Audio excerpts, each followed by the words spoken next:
I should have known better than to say yes. Every local I'd spoken to warned me about hollow pines, dog walkers gone missing, hikers whose tents were found slashed open, sleeping bags empty, cars abandoned on country lanes with doors wide open and the keys still in the ignition. People said it was bad luck to even drive past the place, let alone camp in it. But Kyle had that grin on his face, one that always meant trouble. "Think about it," he said, slapping the side of his knackered old Transit as we loaded it up. "Middle of nowhere. No Wi-Fi. No people. No responsibilities. Just the lads, a fire, and a crate of Stella." Ethan, halfway through shoving his family-sized bag of crisps into the boot, laughed. Translation: Kyle wants to get pissed, pass out in the mud, and pretend he's Bear Grylls. Bear Grylls, I shot back. He couldn't even survive one night without his vape. Kyle flipped me off, grinning. Jordan muttered something about regretting this already, tugging the hood of his grey hoodie over his head. That was us.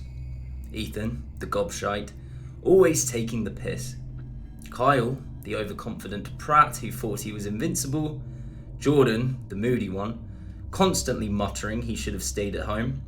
And me, Marcus, the idiot who always said yes, even though I knew better. We set off late afternoon. Kyle's Transit rattled down narrow B roads, suspension squeaking with every pothole. The back was piled high with tents, sleeping bags, and enough lager to sink a pub. Windows down, warm summer air rushing in. Kyle cranked some dodgy rock CD, belting out lyrics like he was headlining Glasto.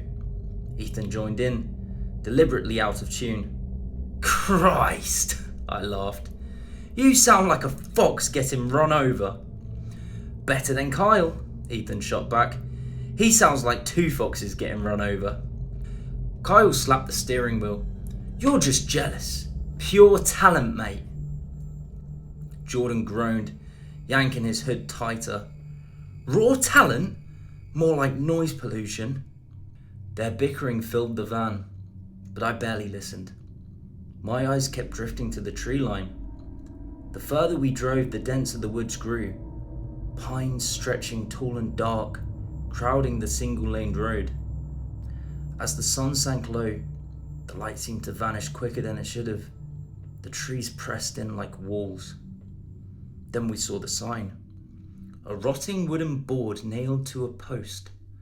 The paint so faded you could barely make it out. Hollow pines, 2 miles. And underneath, carved with a blade, turn back. We pulled into a rough clearing just as the light went. It wasn't much, just enough flat ground for the tent, with a half-collapsed stone fire pit in the centre. The silence hit me right away. No birds, no buzzing, not even the faint hum of traffic in the distance. Just the crunch of our boots on dry leaves. Jordan frowned. "Nah, don't like it." "Love it," Kyle grinned. "Peace and quiet." Setting up camp should have been quick. Instead, it turned into a circus. Kyle swore blind he knew what he was doing, but the tent poles bent, collapsed, and refused to fit. I've got this." "You don't got this," Ethan said, snatching the instructions. "It's colour-coded, for Christ's sakes. Even Marcus could do it." "Wow," I muttered. "Cheers for the confidence." By the time Ethan had wrangled the thing upright, Kyle was sulking into his third can of Stella. Jordan shook his head.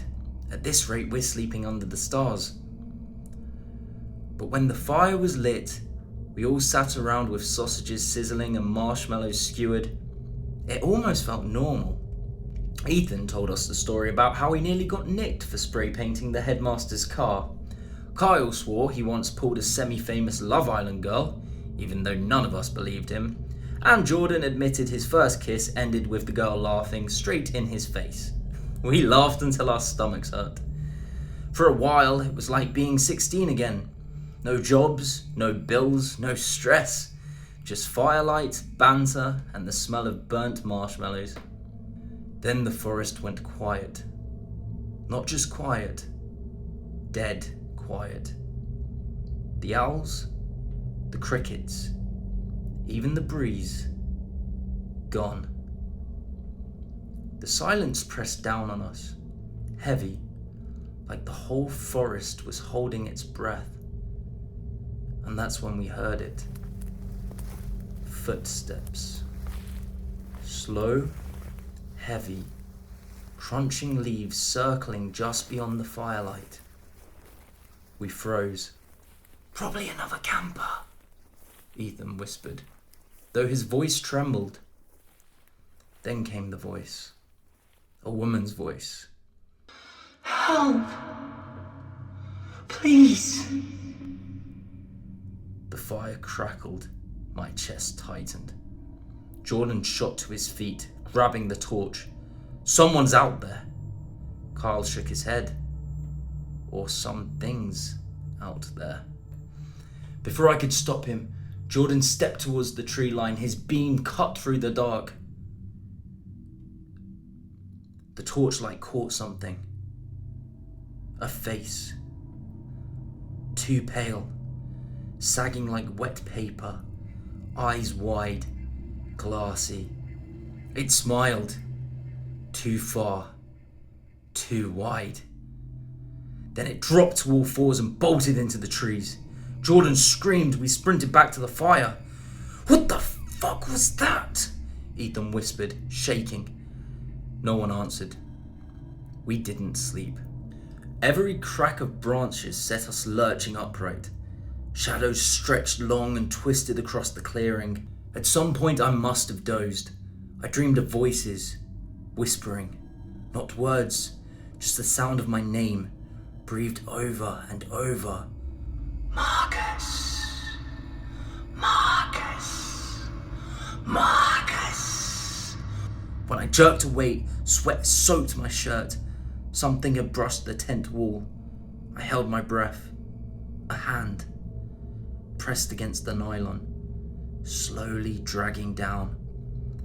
I squeezed my eyes shut and stayed silent until dawn.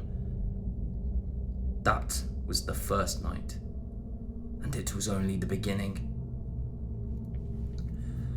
By morning, Jordan looked rough, skin pale, eyes red. I saw it again, he muttered, standing past the firelight, watching. Kyle laughed, but his voice cracked. "Mate, you're seeing things." That evening, the fire burned low when we heard it again. A voice calling from the trees. But this time, it was Ethan's voice. "Guys, it's me, Ethan.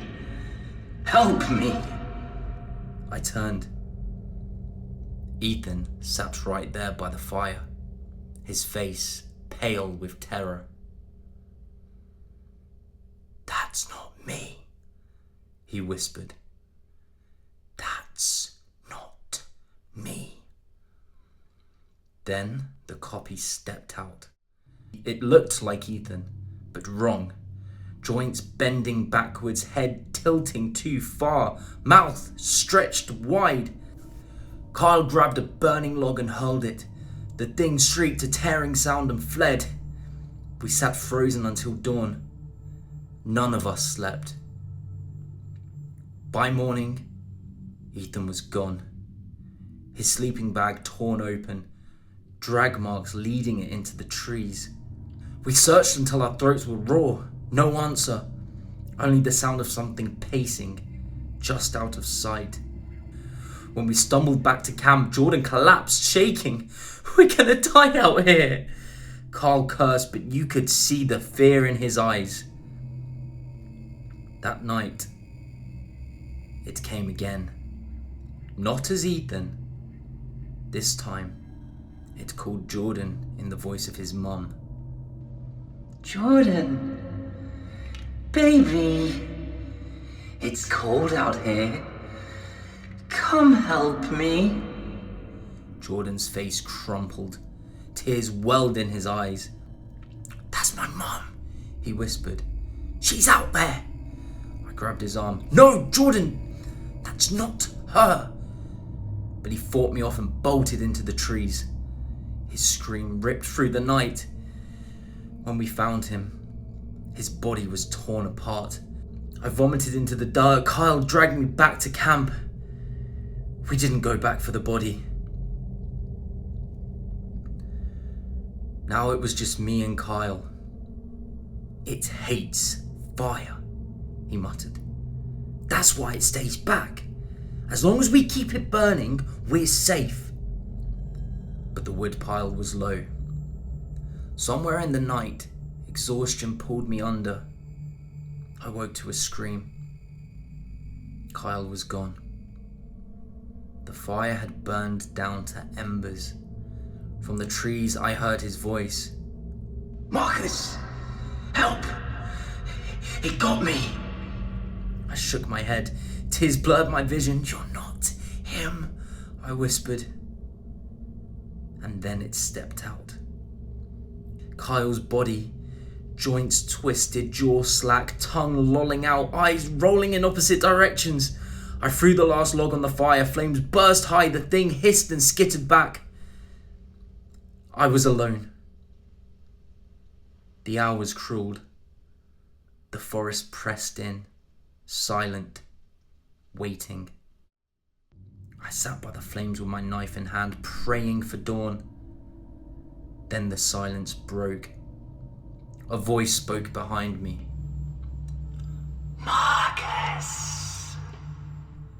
Slowly I turned, and there I was, standing just beyond the firelight, wearing my face, my clothes, my trembling hands clutching a knife. It smiled, too wide. The fire started to dim, and then it stepped closer.